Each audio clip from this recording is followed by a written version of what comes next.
আসসালামু আলাইকুম প্রিয় দর্শক, আশা করি আপনারা সবাই ভালো আছেন। আজকে নীলার রান্নাঘরে থাকছে চিকেন রেসিপি। চিকেন রেসিপিটা আমরা একটু ভিন্ন স্টাইলে করে দেখাবো, যদিও ভিন্ন স্টাইলে, তবে টেস্টের ক্ষেত্রে কিন্তু সেরা।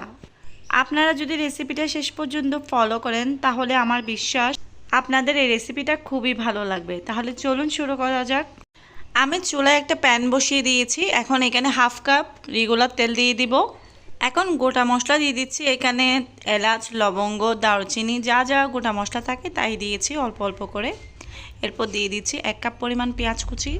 পেঁয়াজগুলোকে হালকা একটু ব্রাউন করে ভেজে নেব আমি। পেঁয়াজগুলোকে হালকা একটু ব্রাউন করে ভেজে নিলাম। দেখতে পাচ্ছেন পেঁয়াজগুলো হালকা সফট হয়ে এসেছে। এখন এর মধ্যে দিয়ে দিচ্ছি 1 টেবিল চামচ আদা বাটা, সেই সাথে দিচ্ছি 1 টেবিল চামচ রসুন বাটা। আদা এবং রসুন বাটাকে হালকা একটু ভেজে নেব যাতে এর কাঁচা গন্ধটা চলে যায়।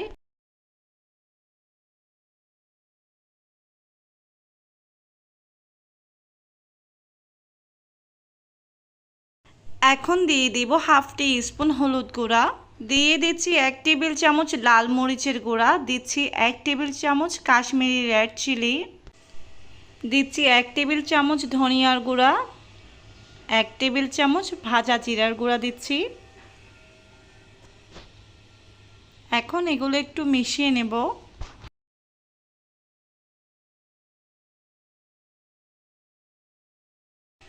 এখানে 1 কাপ পরিমাণ পানি দিয়ে দিচ্ছি যাতে মশলাগুলো পুড়ে না যায়। মশলাটাকে খুব ভালো করে কষিয়ে নেব। এখন দিয়ে দিচ্ছি 1 টেবিল চামচ লবণ। আরও একটু নেড়েচেড়ে খুব ভালো করে মিশিয়ে নিয়ে ঢাকনা দিয়ে ঢেকে দেব। এবারে মশলাগুলোকে 8 থেকে 10 মিনিট খুব ভালো করে কষিয়ে নেব। তো ফিরে এলাম 10 মিনিট পর। মশলাগুলো আমার খুব ভালো করে কষানো হয়ে গিয়েছে, তেলটা উপরে উঠে এসেছে। ঠিক এই পর্যায়ে আমি এখানে কেটে রাখা চিকেনগুলো দিয়ে দিচ্ছি। মুরগির মাংসগুলো একটু বড় সাইজ করে কেটে নিয়েছি। মুরগির মাংসগুলো মশলার সাথে খুব ভালো করে মিশিয়ে নিচ্ছি। চেষ্টা করবেন স্লো কুক করার জন্য, কারণ স্লো কুক করলে মাংসটা কিন্তু খেতে অনেক বেশি টেস্টি হয়। অবশ্যই মাংসটা খুব ভালো করে কষাতে হবে। মাংসগুলো মশলার সাথে খুব ভালো করে মিশিয়ে নিয়ে এখন আমি ঢাকনা দিয়ে ঢেকে দিচ্ছি। আর চুলার তাপটাকে মিডিয়াম এবং হাইয়ের মাঝামাঝি আছে রাখবো। এভাবে আমরা 8 থেকে 10 মিনিটের মতো মাংসটাকে কষিয়ে নেব। ফিরে এলাম 8-10 মিনিট পরে। তবে এর মাঝে কিন্তু আমি মাংসটাকে একবার নেড়ে দিয়েছি। দেখুন মাংসটা কিন্তু অনেকটা পানি ছেড়ে দিয়েছে, আর এই পানিতেই মাংসটা সেদ্ধ হয়ে যাবে। আশা করি আমাদের আর পানির প্রয়োজন হবে না। এরপরেও যদি মনে হয় মাংসটা সিদ্ধ হচ্ছে না তাহলে আপনারা গরম পানি অ্যাড করতে পারেন।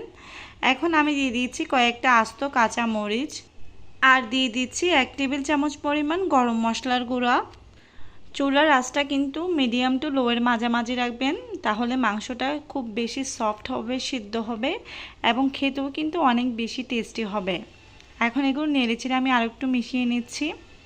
আমি ঢাকনাটা লাগিয়ে দিচ্ছি। এই পর্যায়ে চুলার আঁচটা কিন্তু একদম লো করে দেব। তো আমি এটা 15 থেকে 20 মিনিটের মতো দমে রাখবো। তো ফিরে এলাম 15 থেকে 20 মিনিট পর। দেখতেই পাচ্ছেন কালারটা কিন্তু অনেকটা সুন্দর হয়েছে, আর মাংসে কিন্তু আমি এক্সট্রা কোনো পানি ইউজ করিনি। মাংস থেকে কিন্তু অনেক পানি বেরিয়ে এসেছে। তো দিয়ে দিয়েছি পরিমাণ মতো ধনিয়া পাতা। এর কালার, এর গ্রেভি, এর টেক্সচার দেখে নিশ্চয়ই বুঝতে পারছেন যে আসলে এটা কেমন হয়েছে। আশা করি রেসিপিটা আপনাদের অনেক ভালো লেগেছে। রেসিপিটা যদি ভালো লেগে থাকে তাহলে লাইক, শেয়ার, কমেন্ট করতে ভুলবেন না। আর অবশ্যই চ্যানেলটি সাবস্ক্রাইব করে দিবেন। সবাই ভালো থাকবেন। আল্লাহ হাফেজ।